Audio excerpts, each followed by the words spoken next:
walau annahum izzalamu anfusahum summa ja'uka fastaghfirullah wastaghfara lahumur rasul lawajadullaha tawwabar rahima. Faqala habibuna Muhammadan sallallahu alaihi wasallam, man zara qabri wajabat lahu syafaati. Sadaqallahul azim wa sadaqa rasuluhul karim wa nahnu ala dzalika minasyahidin wasyakirin. Puji syukur kita panjatkan kehadirat Allah Subhanahu wa taala. Salawat beriring salam semoga tercurah dan terlimpah kepada junjungan kita Rasulullah sallallahu alaihi wasallam, ya kepada keluarga, sahabat, pengikut-pengikut beliau ila yaumil qiyamah. Amin ya rabbal alamin. Setelah sebelumnya kita membicarakan bahwasanya orang-orang yang ada di dalam kubur itu hidup, maka kalau mereka hidup, maka kalau seandainya mereka itu kita datangi, maka mereka akan merasa senang. Termasuk Rasulullah sallallahu alaihi wasallam. Rasulullah sallallahu alaihi wasallam itu ketika beliau sudah meninggal dunia, kalau seandainya kita bisa menziarahi kuburnya Rasulullah sallallahu alaihi wasallam, maka Rasulullah sallallahu alaihi wasallam pun senang. Tentu orang yang berkesempatan naik haji, orang berkesempatan naik umrah, mereka tidak akan pernah menyia-nyiakan waktu untuk bisa berziarah ke kuburnya Rasulullah sallallahu alaihi wasallam.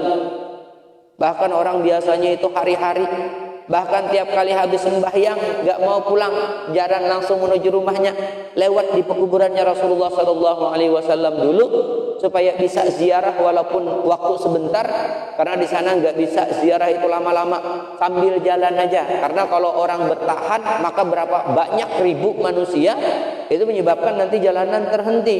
Itu sebabnya orang ziarahnya sambil jalan aja.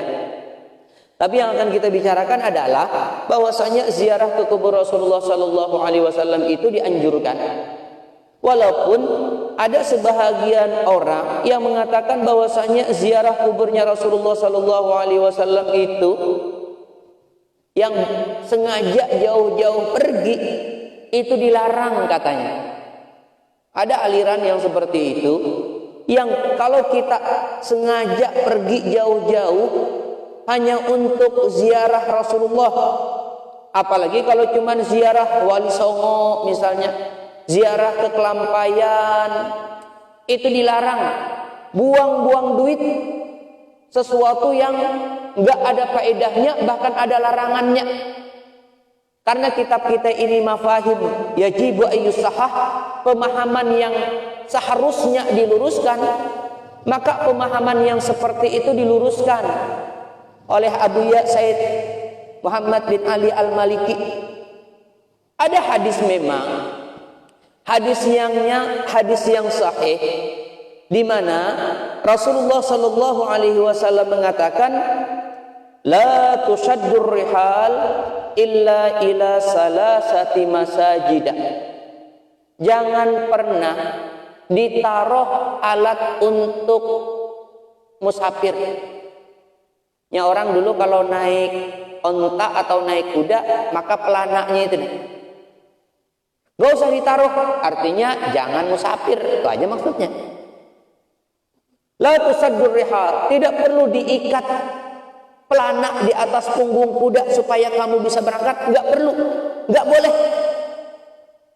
Illa ila salasati masajida, kecuali hanya boleh untuk 3 masjid saja. Kalau bahasa ringkasnya hadis ini, jangan musafir kecuali hanya untuk mengunjungi 3 masjid saja. Apa 3 masjid itu? Yang pertama Masjidil Haram, yang kedua wa masjidi hadza, masjidku ini kata Rasulullah, Masjid Nabawi. Yang ketiga wa Masjidil Aqsa, Masjidil Aqsa. Jadi kalau ada orang pemahamannya keliru, maka dia akan berkata nggak boleh musafir hanya kecuali hanya untuk 3 masjid ini. Pemahaman yang seperti itu harus diluruskan. Makanya ada sebagian orang melarang ziarah ke Kelampayan, buang-buang duit aja. nyatar mobil 2 hari 2 juta, baik 2 juta itu diberikan anak yatim, benar beri anak yatim memang baik, tidak ada yang bilang tidak baik. Tapi ziarah apakah nggak boleh hanya gara-gara kita mengeluarkan duit? Apalagi kalau ke Wali Songo sana, butuh duit, ongkosnya 4 jutaan, itu baru triple-nya, dengan belanja-belanjanya 6. Itu kalau laki-laki. Kalau perempuan harus modal 10 juta, karena di sana barang murah, tidak memborong. Apalagi kalau ke Madinah, jauh sekali, ongkosnya 20 juta. Buang-buang duit kata mereka. Bukankah Nabi melarang musafir kecuali hanya untuk 3 masjid ini? Nah, ini yang perlu dipahami, diluruskan. Kalimat istisna, ila salasati masajid, illa itu kecuali hanya untuk, maka berarti ada mustasna minhu-nya. Kalau saya contohkan begini, jangan makan kecuali ikan sungai. Itu berarti jangan makan ikan kecuali ikan sungai. Karena yang diceritakan ikan tadi. Maka ketika jangan musafir kecuali kepada masjid, maka ada musafir kemana? Ada mustasna minhunya yang hilang di situ. Maka kita bisa mengkategorikan ada beberapa hal, kata Said Ali Al-Maliki, mustasna minhunya itu. Bisa kamu bilang la tusaddur rihal ilal qabri ila salasati masajidah. Berarti mustasna minhunya kubur. Tapi kalau mustasna minhunya kubur, itu enggak cocok. Sama seperti jangan makan kecuali ikan sungai. Ternyata bicaranya jangan makan buah kecuali ikan sungai, enggak cocok. Kalau jangan makan kecuali ikan sungai, berarti depannya ikan dong. Ya kan? Tidak boleh jangan makan kecuali ikan sungai. Ternyata maksudnya jangan makan buah kecuali ikan sungai. Enggak seimbang kalimat ini. Maka jangan musafir ke kubur Nabi atau ke kubur yang lain kecuali hanya ke 3 masjid. Apa sangkut pautnya antara kubur dengan masjid? Ini enggak seimbang kalimatnya, enggak pas. Itu satu. Yang kedua, bisa mustasna minhunya itu dianggap tempat, di mana tempat saja. Jangan musafir, karena masjid itu termasuk tempat, maka kita munculkan jangan musafir kemanapun kecuali hanya ke 3 masjid saja. Kira-kira ini cocok enggak? Enggak mungkin cocok juga. Karena Nabi kadang-kadang menyuruh kita itu silaturahmi. Silaturahmi yang ada orang tuanya di Samarinda disuruh silaturahmi. Ada orang tuanya di Banjar silaturahmi. Enggak ada sangkut pautnya ini. Kalau itu yang menjadi pemahamannya, sama seperti jangan makan apa-apa. Wah, masa boleh jangan makan apa-apa? Jangan musafir kemana-mana kecuali hanya untuk 3. Dan itu menyalahi aturan. Kita disuruh musafir, kita disuruh berusaha. Berusaha itu kadang-kadang perlu musafir juga. Yang fa idza qudiyatis shalah fantashiru fil ardh. Kalau sudah selesai sembahyang, ayo bertebaran kemana aja di muka bumi ini. Berarti disuruh pergi. Jadi kalau maknanya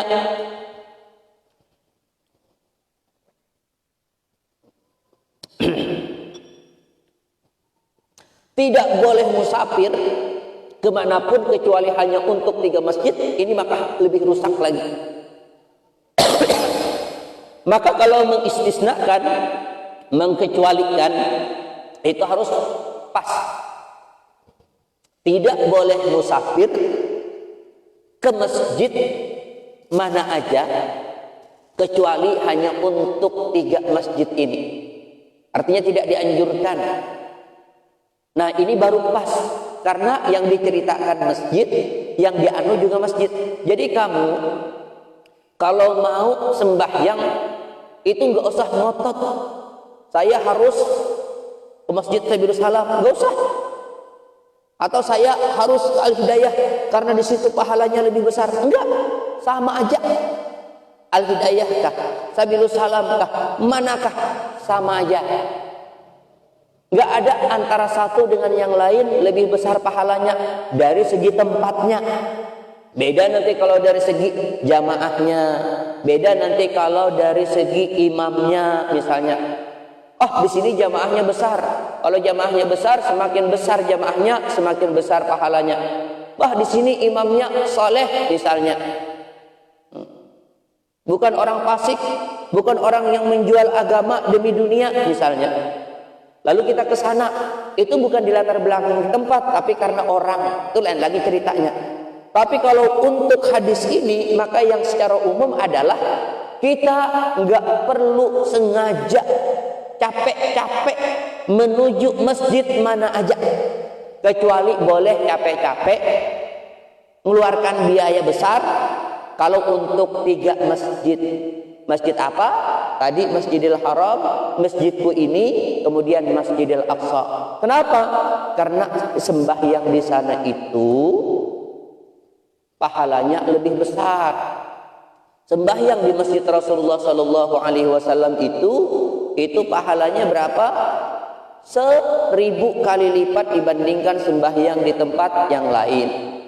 Kalau sembahyang di Masjidil Haram kali lagi 100, maka 100.000 kali lipat kalau kita sembahyang di Masjidil Haram. Yang kata Rasulullah dalam hadisnya, ana khatimul anbiya, saya penutup para nabi-nabi. Wa masjidi khatimu masajidil anbiya, dan masjidku ini adalah masjid terakhir yang dibangun oleh nabi-nabi. Karena habis itu nggak ada lagi nabi yang membangun, karena nabinya nggak ada. Ahaqqul masajid ayyuzara, maka yang paling pantas masjid untuk diziarahi, wa tusaddu ilaihi, dan musafir ke sana,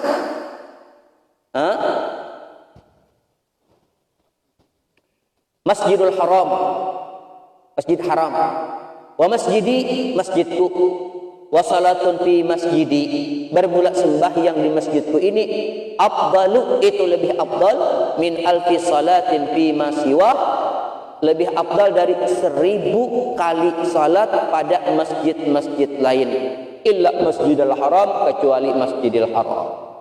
Nah, jadi kalau ada orang bilang kamu itu nggak boleh buang-buang duit hanya untuk ziarah, lalu yang dipakai dalil la tusaddur rihal illa ila salasati masajid, maka itu batal.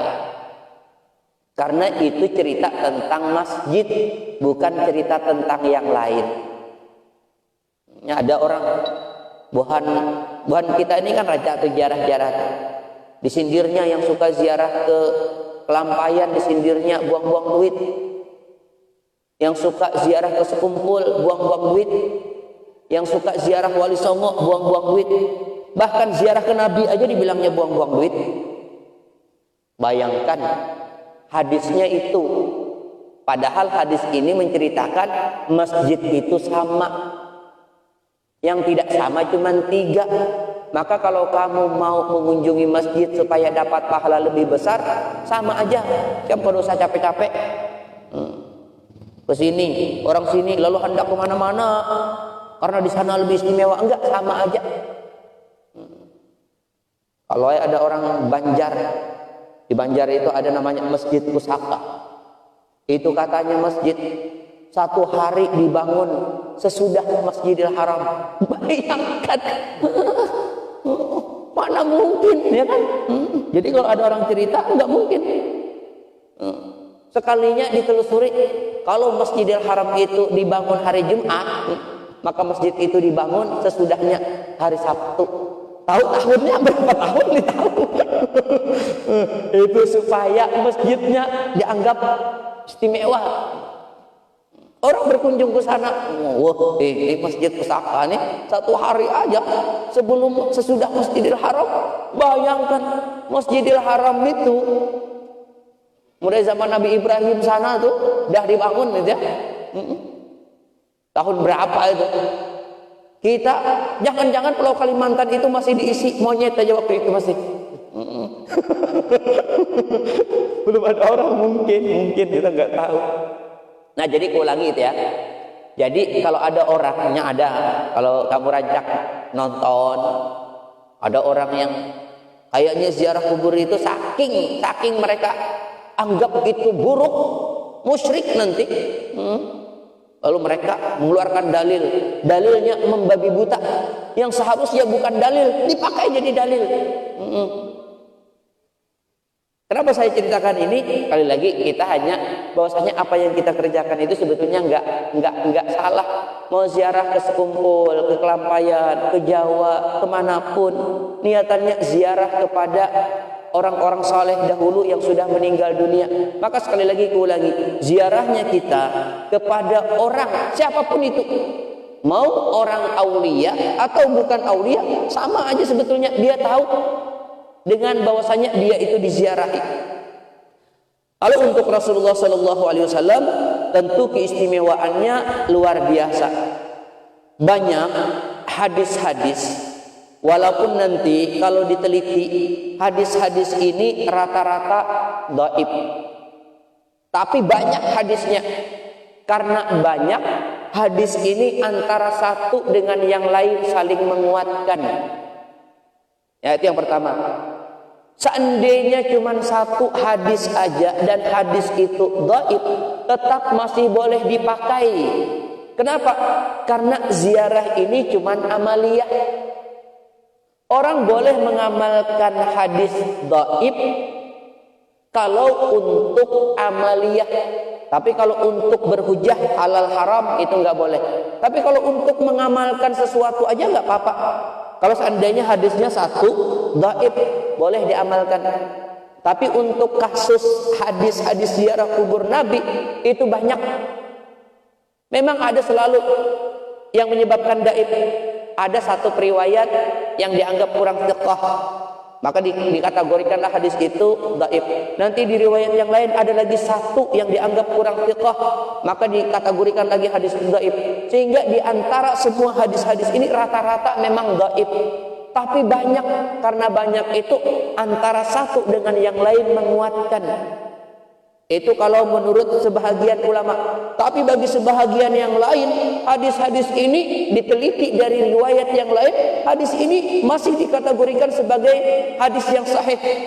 Imam Subki meriwayatkan hadis ini dianggap beliau sahih.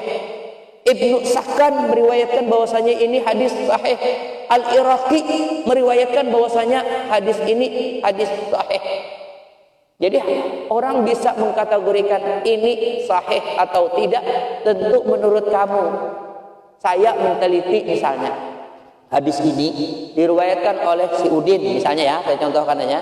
Kemudian oleh bapaknya Jidan misalnya, kemudian oleh Haji Nasrullah misalnya. Lalu menurut saya Udin ini misalnya aja ya, ini kayaknya hafalannya kurang bagus ya. Maka aku anggap hadis itu lemah, dhaif. Tapi orang lain apa semuanya dari Udin? Belum tentu. Ada yang lain meriwayatkan dari ini, dari ini, dari ini. Lalu dia beranggapan ini orangnya thiqah, hafalannya kuat. Ini thiqah, hafalannya kuat. Ini thiqah, hafalannya kuat. Maka dia akan bilang hadis itu sahih. Jadi antara satu perawi hadis dengan yang lain belum tentu sama jalur yang mereka. Kan hadis itu ada matan hadis, ada sanad hadis. Kalau sanadnya bermasalah, memang sanad itu cuma satu ya. Sanad itu banyak. Maka antara satu orang dengan orang lain itu kadang-kadang berbeda dalam dia mengambil hadis itu. Itu yang menjadi bisa satu orang mengatakan hadis ini sahih, bisa mengatakan hadis ini hasan misalnya, karena ini sih sebetulnya pintar tapi enggak pintar-pintar amat. Itu hasan. Kalau ini hafalannya payah, nah itu langsung bisa merosot hadis dhaif. Nah itu yang jadi, maka antara satu hadis dengan yang lain, makanya sekarang itu kadang-kadang ada wasahhahu Albani katanya. Ini kan orang belakangan nih, karena beliau meneliti nama ini yang tidak sama dengan yang kebiasaan orang. Kalau dia dapat, dianggap thiqah semua, maka yang dianggap orang hadis sahih, atau dianggap oleh orang hadis hasan, atau dianggap orang hadis dhaif, beliau bisa punya pendapat berbeda. Ya nggak apa-apa lah. Maka hadis-hadis yang akan kita baca ini, menurut sebahagian ulama dhaif, tapi sebahagian lain masih mensahihkan hadis-hadis ini. Tapi ambillah kategori hadis ini benar-benar dhaif, misalnya semua kelompok ulama mengatakan dhaif, tapi ini tidak terjadi ya, tetap hadis ini masih boleh dipakai. Artinya ziarah kubur Nabi itu tetap masih boleh dipakai. Yang pertama, An Ibnu Umar radhiyallahu anhuma anin Nabi sallallahu alaihi wasallam qala, dari Abdullah bin Umar radhiyallahu anhuma qala, beliau berkata, qala Rasulullah sallallahu alaihi wasallam, Rasulullah sallallahu alaihi wasallam bersabda, man zara qabri, siapa orang yang ziarah ke kuburku, wajabat lahu syafaati, maka orang itu pasti mendapatkan syafaatku. Bukankah sebuah keuntungan? Secara umum seperti ini hadis ini ya. Kalau Nabi itu kan orang yang berusaha terus ingin menyelamatkan orang lain. Kalau seandainya hubungannya lebih dekat, maka tentu keinginan Nabi menyelamatkan dia lebih bersangatan lagi. Ada orang yang nggak pernah ketemu dengan ada orang yang pernah ketemu, kan agak beda sedikit. Ini orang pernah ketemu Nabi, wah orang ketemu kuburnya aja kok sama aja, ketemu kuburnya dengan ketemu Nabi itu sama. Mana buktinya? Di hadis yang lain Rasulullah Shallallahu Alaihi Wasallam mengatakan, man zara qabri ba'da mauti kana kaman zarani fi hayati. Siapa orang yang menziarahi kuburku setelah wafatnya aku dah wafat, karena maka orang itu kaman zarani fi hayati, sama aja dia itu mengunjungi aku ketika aku lagi hidup. Maka sekali ketemu Nabi itu luar biasa tuh. Makanya sahabat dianggap sebagai sahabat hanya karena mereka sekali pernah ketemu Nabi. Kalau pernah ketemu Nabi sekali dalam keadaan beriman, maka dia sahabat. Yang banyak sama juga disebut sahabat. Cuman kalau nggak pernah ketemu sama sekali, maka dia nggak dianggap sahabat. Ada orang yang hidupnya Rasulullah ketika Nabi hidup, dia masih dalam keadaan musyrik, jauh di Syam misalnya. Maka ketika dia datang ke Madinah, ternyata Rasulullah sudah wafat, masuk Islam. Bisa dikategorikan sebagai sahabat? Gak bisa, karena gak pernah ketemu walaupun sesaat. Maka sekali aja ketemu Nabi itu udah istimewa luar biasa, ninggikan derajat orang yang asalnya misalnya kalau gak pernah ketemu dianggap tabi'in, tapi kalau ketemu langsung dianggap sahabat. Yang masuk kategori hadis khairukum qarni, yang paling baik di antara kalian adalah orang yang bersama-sama dengan aku, sahabat-sahabat Nabi. Jadi hadis ini di mana Nabi seolah-olah menganjurkan betul, bahkan separuh memaksa, kalau kamu mau dapat syafaatku, kunjungi dong aku. Aku nggak bisa lagi berkunjung kepada engkau ya Rasulullah, engkau sudah wafat. Nggak apa-apa, karena memang Nabi tahu bahwa saya umur Nabi itu nggak mungkin selamanya. Maka muncul hadis ini, orang-orang yang di akhir zaman kayak model kayak kita ini nggak mungkin lagi ketemu Nabi. Cukup kata Nabi, kamu datang aja ke kuburku, maka ketika kamu datang ke kuburku, kamu sudah sama berkunjung kepadaku ketika aku hidup. Apalagi hadis lain, Rasulullah Shallallahu Alaihi Wasallam mengatakan, man ja'ani zairan la ya'lamu lahu hajatan, atau la yu'lamu lahu hajatun illa ziyarati kana haqqan alayya an akuna lahu syafi'an yaumal qiyamah.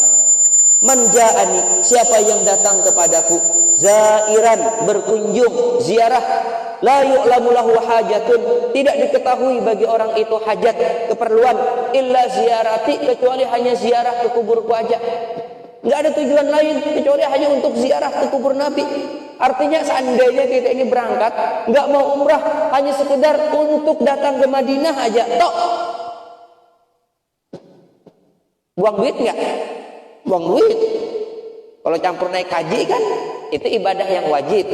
Campur umrah ibadah yang wajib. Ini seandainya kami itu berangkat hanya khususan hanya untuk ziarah, yang bagi sebagian orang nggak boleh tuh buang-buang duit itu.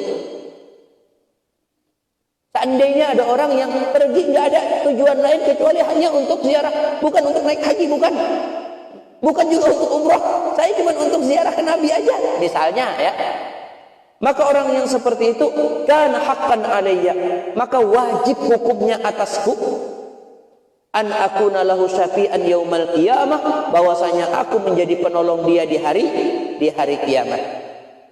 Itu yang khususan. Kalau yang bercampur, an Ibnu Umar radhiyallahu anhuma anin Nabi sallallahu alaihi wasallam, man hajja fazara qabri fi mamati kana kaman zarani fi hayati. Siapa orang yang berangkat haji lalu dia setelah haji mengunjungi aku. Makanya biasanya orang kalau kloter pertama itu langsung Madinah. Tapi kalau kloter yang gelombang kedua itu Mekah dulu. Tapi mau yang datang ke Madinah langsung atau yang ke Madinah, yang ke Mekah tetap disuruh ke Madinah untuk ziarah, untuk salat di Masjid Nabawi. Man hajja, siapa orang yang melaksanakan ibadah haji. Ini campur. Berangkatnya ibadah haji karena kewajiban. Fazara qabri, lalu dia ziarah ke kuburku. Fi mamati, pada ketika wafatnya aku. Kana kaman zarani fi hayati, maka sama aja orang itu ziarah kepadaku ketika hidupku. Jadi banyak sekali hadis-hadis yang dimana menyuruh ziarah, baik ziarah itu nebeng lagi haji, nebeng lagi umrah, atau ziarah itu hanya mutlak ziarah aja ke kubur Nabi, nggak jadi masalah juga. Tetap istimewa, tetap bagus. Maka yang tadi kalimat la tusaddur rihal illa ila salasati masajid itu tidak bisa dipakai sebagai hujjah untuk mengharamkan orang pergi ke berziarah. Termasuk kalau ke Nabi nggak apa-apa karena banyak hadisnya misalnya. Orang alim Pak sama aja. Walaupun tentu lipalnya tidak sehebat lipalnya seperti lipalnya Rasulullah Sallallahu Alaihi Wasallam, tapi tetap aja sama. Bukankah Nabi, ini berkali-kali diceritakan, Nabi itu mengibaratkan ulama itu seperti diri Nabi. Karena memang ulama itu pewarisnya Nabi. Yang akrimul ulama fa innahum warasatul anbiya. Hendaklah kalian semua itu memuliakan ulama. Kenapa ulama itu dimuliakan? Fa innahum warasatul anbiya, karena ulama itu pewarisnya nabi-nabi. Fa innal anbiya lam yuwarrisu dinaran wala dirhama. Nabi-nabi itu tidak pernah mewariskan dirham, dinar, tidak. Walakin warasul ilma, akan tetapi nabi-nabi itu mewariskan kepada ulama itu ilmu. Paman akhadahu faqad akhadha bihadzin wafir, maka siapa orang yang mendapatkan ilmu maka berarti dia mendapatkan warisan yang sempurna. Itu Nabi menyuruh kita semua ini memuliakan ulama. Terlepas ulamanya itu mau tua kah, muda kah, asal ulama wajib hukumnya kita menghormati mereka. Nah, di hadis lain Nabi menempatkan ulama itu seperti diri Nabi yang berkali-kali kubacakan, man zara aliman faka'annama zarani. Siapa orang yang berkunjung kepada ulama, maka sama sebetulnya sudah dia berkunjung kepada aku. Kalau sudah berkunjung biasanya ngapain? Wa man safaha aliman faka'annama safahani. Biasanya orang kalau ketemu salaman. Siapa yang bersalaman dengan ulama, maka sama sepertinya dia bersalaman dengan aku. Nabi menggambarkan ulama menempati dirinya. Kemudian kapan lagi? Biasanya orang kalau habis dengan ulama itu duduk di pengajiannya. Wa man jalasa aliman faka'annama jalasani. Siapa orang yang duduk di majelisnya ulama, maka sudah sama dia itu duduknya di majelisku. Wa man jalasani fid dunya. Siapa yang duduk dengan aku di dunia? Kalau sahabat asli. Tapi kalau kita paling-paling duduk dengan ulama. Siapa yang duduk dengan aku di dunia? Baik duduk langsung dengan Nabi atau duduk dengan pewaris Nabi, ulama-ulama di dalam dunia ini, ajlasahullahu ma'i yaumal qiyamah fil jannah, maka orang itu pasti nanti didudukkan oleh Allah Subhanahu wa taala bersama aku di hari kiamat di dalam surga. Maka kita-kita yang hadir di majelis, saya tidak mengatakan diri saya ulama, majelis guru-guru yang bagus-bagus itu mudah-mudahan sekali duduk bisa menyebabkan kita duduk di surga bersama-sama dengan Rasulullah sallallahu alaihi wasallam. Ringkasnya, kalau seandainya ziarah kubur Nabi itu enggak benar, hanya dilatar belakangi karena hadis la tusaddur rihal illa ila salasati masajid, kata Abu Ya Said Ali Al-Maliki ini, coba lihat 4 mazhab, Abu Hanifah, Imam Malik, Imam Syafi'i, Imam Ahmad bin Hanbal, semuanya di dalam kitab-kitab fikih mereka menganjurkan ziarah ke kuburnya Rasulullah. Semuanya. Lalu adakah ulama-ulama yang seandainya mengharamkan ziarah itu selepel dengan madzhabul arba'ah tadi? Itu cukuplah bagi kita yang awam. Ulama-ulama besar yang diakui dunia, Abu Hanifah, Imam Malik, Imam Syafi'i, Imam Ahmad bin Hanbal, semuanya di dalam kitab fikihnya menganjurkan untuk ziarah ke kuburnya Rasulullah sallallahu alaihi wasallam. Manfaatnya banyak. Kemarin lagi malam Selasa itu udah aku baca cerita ini, tapi kuulangi karena mungkin ada yang tidak mendengar. Imam Al-Atabi duduk di samping kuburnya Rasulullah sallallahu alaihi wasallam. Tentu bebacaan ziarah. Ada orang Arab pedalaman yang juga ziarah ke kuburnya Rasulullah sallallahu alaihi wasallam. Orang Arab pedalaman ini yang ziarah lalu berkata, aku mendengar di dalam Quran Allah Subhanahu wa taala berfirman, walau annahum izzalamu anfusahum ja'uka fastaghfirullah wastaghfara lahumur rasul lawajadullaha tawwabar rahima. Kalau seandainya mereka manusia itu melakukan kezaliman, melakukan perbuatan-perbuatan dosa, melakukan kesalahan-kesalahan, summa ja'uka, kemudian mereka yang melakukan kesalahan itu datang kepada engkau ya Rasulullah sallallahu alaihi wasallam, fastaghfirullah, lalu mereka minta ampun kepada Allah Subhanahu wa taala, wastaghfara lahumur rasul, dan Rasul pun memintakan ampun untuk dosa-dosa orang-orang yang melakukan kesalahan ini, maka di ujung ayat Allah mengatakan lawajadullah, niscaya mereka orang-orang yang melakukan kesalahan itu mendapati Allah ghafuran rahima, maha pengampun lagi maha penyayang. Jadi kata orang Arab pedalaman tadi, aku datang kepada engkau ya Rasulullah mustaghfiran li dzambi, minta ampun bagi dosa-dosaku, mustashfi'an lak, dan aku datang kepada engkau ya Rasulullah karena memang aku memohon syafaat dari engkau. Sudah pulang orang itu. Imam Atabi masih duduk. Tiba-tiba kata Imam Atabi, aku ngantuk berat sampai tertidur. Di dalam tidurku aku didatangi Rasulullah sallallahu alaihi wasallam. Apa kata Rasulullah sallallahu alaihi wasallam? Al-haqqu lil Arab. Apa yang dilakukan oleh Arab pedalaman itu tepat sekali, benar. Pak Absyirhu, kamu nanti kalau bangun dari tidur beri kabar kepada dia bahwasanya Allah Subhanahu wa taala mengampuni dosa-dosanya. Orang ziarah ke kubur Nabi seperti itu karena sekali lagi Nabi itu memang luar biasa.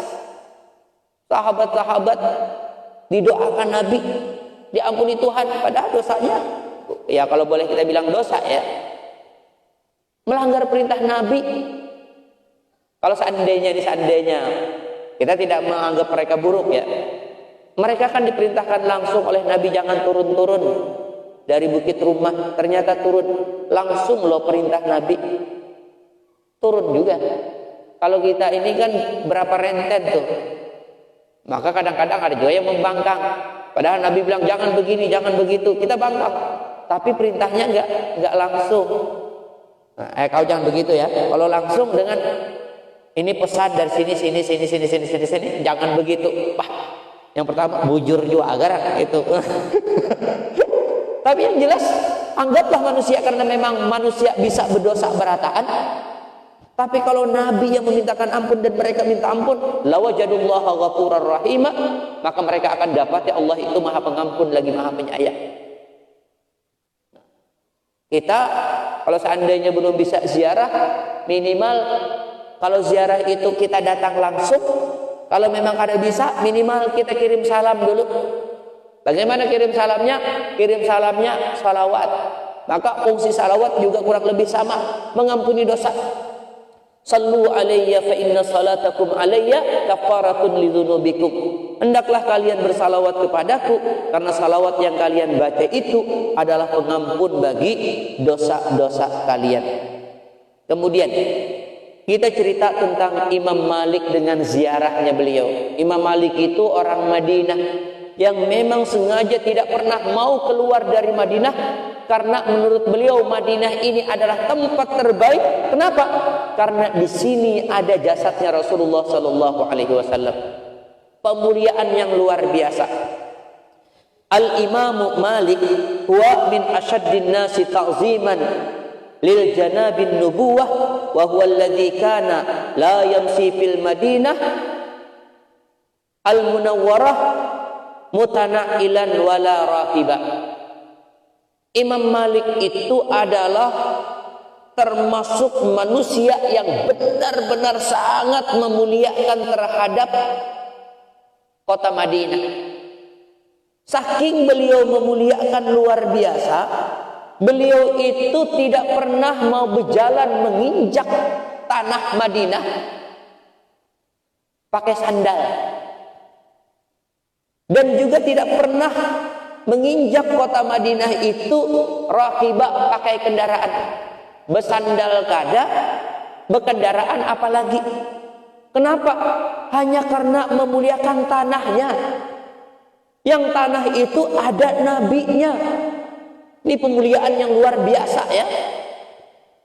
Pemuliaan yang luar biasa. Tanahnya aja dimuliakan, bukan nabinya loh ya.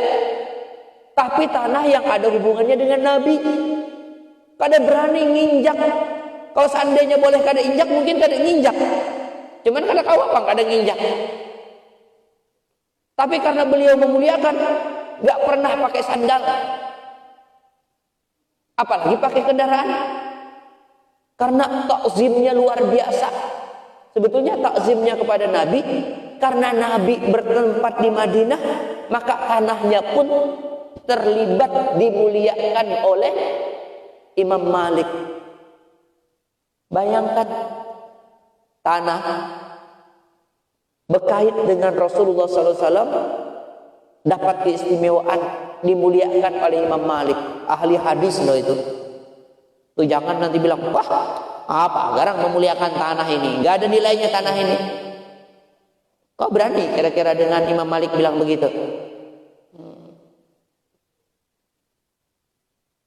Maka kadang-kadang orang ada yang mencium misalnya ini apa kubur Nabi ya, lalu orang mencium, kan kubur Nabi ada pagarnya ya, lalu orang mencium dindingnya, bukan karena orang menganggap dinding ini punya keistimewaan, bukan, karena dinding ini cuma dekat dengan Rasulullah Sallallahu Alaihi Wasallam aja.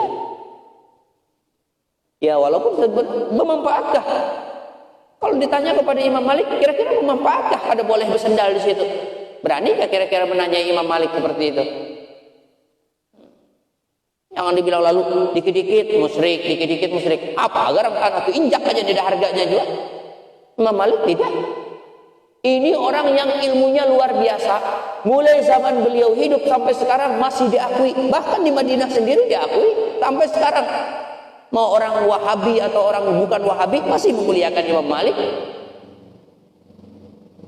Penghormatan. Jadi sebahagian orang kadang-kadang tuh ada yang cium, tahu enggak, batur. Kenapa mereka cium? Hanya sekedar, bukan menganggap batur itu istimewa, bukan. Cuman batur ini batur dari kuburan waliullah misalnya. Tapi tinggal dilihat aja sikon-sikonnya. Kalau di Mekah jangan. Catuknya benar aja balik kamu. Jangan coba-coba. Tapi yang kita bicarakan boleh atau tidaknya ini cuman lantaran. Nggak ada dalil. Cari kira-kira adakah dalil kada boleh menginjak tanah Madinah pesendal? Nggak ada. Kita yang kurang takzimnya, kita injak aja itu dengan sendal. Ada kira-kira kita di sana kada bersendal, kecuali masuk masjid kada bersendal. Mun di tanahnya bersendal terus Ada yang kada berani naik mobil di Madinah situ. Wah, kalau kemana-mana kita naik mobil. Karena pentakziman kita tidak sebesar pentakziman Imam Malik. Nah, itu aja ukurannya. Imam Malik kalau ditanya ada dalilnya dalam Quran nggak boleh, ya pasti nggak ada. Cuman ini urusan saya. Saya memuliakan ini karena di sini ada makamnya Rasulullah SAW. Wala yaqdi fiha hajatahu. Dan beliau tidak pernah buang hajat. Di tanah haram itu kadang mau buang hajat. Jadi kalau ada bahera paksa keluar jauh. Nebekemeh keluar jauh. Wah, sadang ya. Amun kita di masjid aja gitu bahera bekemeh gitu. Di Masjid Nabawi, bukan di masjidnya, Bang, di bawahnya itu dah WC-nya itu. Imam Malik kada mau. Di tanahnya aja kada mau. Di tanah haramnya itu kada mau keluar. Mana bahera itu paksa buka. Kan berkendaraan kada tadi. Tapi biasanya orang-orang saleh itu kaum atur. Ada seminggu sekali ke bahera, ada sebulan sekali, gampang aja. Namun kayak kita aja 2 kali sehari bahera. Ini yang kada sakit parut. Kenapa? Banyak makan. Mun orang makan ala kadarnya aja. Seminggu, 2 minggu, sebulan kada bahera kada apa-apa. Namun kita tempat bekameh. Datang teh es, sikat. Es jeruk hanyar imbah, sikat pulang. Diunjuki kawan pulang es trajos, sikat pulang. Apa kada bekameh terus banyak isinya. Kenapa Imam Malik tadi tidak nginjak apa tadi? Tanah dengan sendal, tidak berani berkendaraan dengan kendaraan, tidak juga buang hajat, ihtiraman wa ta'ziman wa takriman liturabil Madinah, karena menghormati, memuliakan, membesarkan terhadap tanah Madinah. Tanah loh ya. Ini bukan nabinya belum ya, tanahnya. Cuman di tanah itu ada nabi di situ. Apalagi nginjak kubur nabi, jangan harap. Tanahnya kada berani. Alladzi masallallahu salatu wassalam, yang tanah itu juga dahulunya nabi pernah berjalan di situ. Bekas nabi berjalan bahari kada wani. Jadi berberkat kada bekas jalan nabi itu. Kalau bagi Imam Malik berberkat bekas jalan tanah-tanah dijajaki tuan guru berberkat. Tapi mun orang yang kada percaya berkat musyrik terus. Tapi aku cobai berani kah nyambat Imam Malik musyrik? Ada mungkin berani. Ada mungkin berani.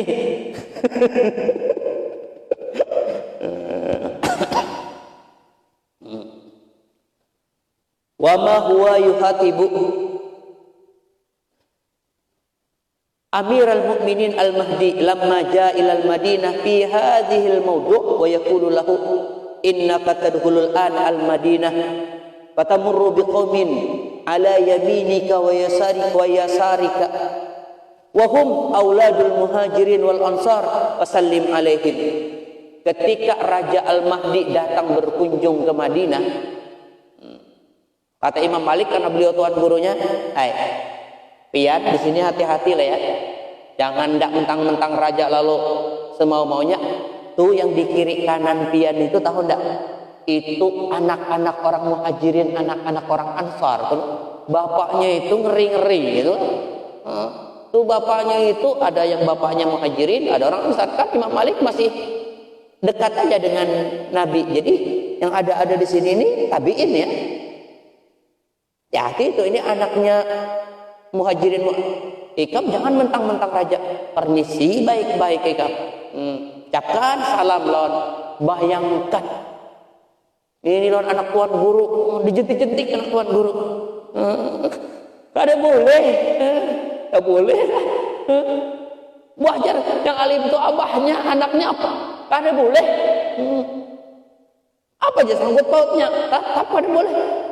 Siapa kira-kira yang anaknya itu mau dijentik? Tuan guru dengan anak jentik sakit. Tidak boleh. Raja disuruh menghormati orang-orang di situ. Kenapa? Karena orang-orang situ bapaknya itu dulu muhajirin ansar. Ini anak-anaknya nih. Jadi pian bujur-bujur. Raja diperintahkan seperti itu. Jangan dapat tantang petenteng di sini. Ini tempatnya ini ya. Ini tempat orang-orang istimewa, tanahnya tanah istimewa. Bayangkan Imam Malik seperti itu terhadap yang ada sangkut pautnya dengan Rasul. Ada yang langsung, ada yang tidak. Kalau sahabat langsung. Tapi kalau anak-anak sahabat kadang langsung juga dengan Rasulullah. Masih berwasilah dengan bapaknya, tapi itu tetap dimuliakan. Anak Ansar, anak Muhajirin. Bagaimana kalau turunannya Nabi? Habib, Ikam kada memuliakan. Pikir aja seorang. Ini anak Muhajirin, anak Ansar, diperintahkan oleh Imam Malik kepada Raja Mahdi, hormati nih mereka-mereka ini. Ini anak orang Ansar loh, anak orang Muhajirin loh. Yang coba-coba nih, ini bapaknya nih kawan-kawannya Nabi. Kalau cuman kawan-kawan Nabi bukan merendahkan itu. Sudah seperti itu kata Imam Malik. Bagaimana kalau kira-kira ini cucunya Nabi lah? Bisa aja membayangkan seorang. Jangan dijentik-jentik Habib gitu ya. Padahi begamatan menghidin salah. Tuh ingat ini dulu, nanti kita bicarakan yang lain. Salah hilaf mohon maaf. Assalamualaikum warahmatullahi wabarakatuh. Amin ya Allah rabbal alamin. Bismillahirrahmanirrahim. Alhamdulillah rabbil alamin. Wassalatu wassalamu ala asyrafil anbiya wal mursalin sayyidina wa maulana Muhammadin wa ala alihi wa sahbihi ajmain. Allahumma inna nas'aluka fahman nabiyyin wa hifzal mursalin. Allahumma aghnina bil ilmi wa zina bil hilmi wa aqribna bit taqwa wa jamilna bil afiyah. Allahumma arzuqna al ikhlas fi talabil ilmi wa nashri wa fi jami'i ta'ati rahmatika ya arhamar rahimin. Allahumma yassir lana wa ahli baitina ziyarat Makkah wal Madinah bi barakati nabiyika Muhammadin sallallahu alaihi wasallam. Rabbi yassir wa la tu'assir. Rabbi tamim bil khair. Wa sallallahu ala sayyidina Muhammadin nabiyil ummi wa ala alihi wa sahbihi wa sallam. Walhamdulillahi rabbil alamin.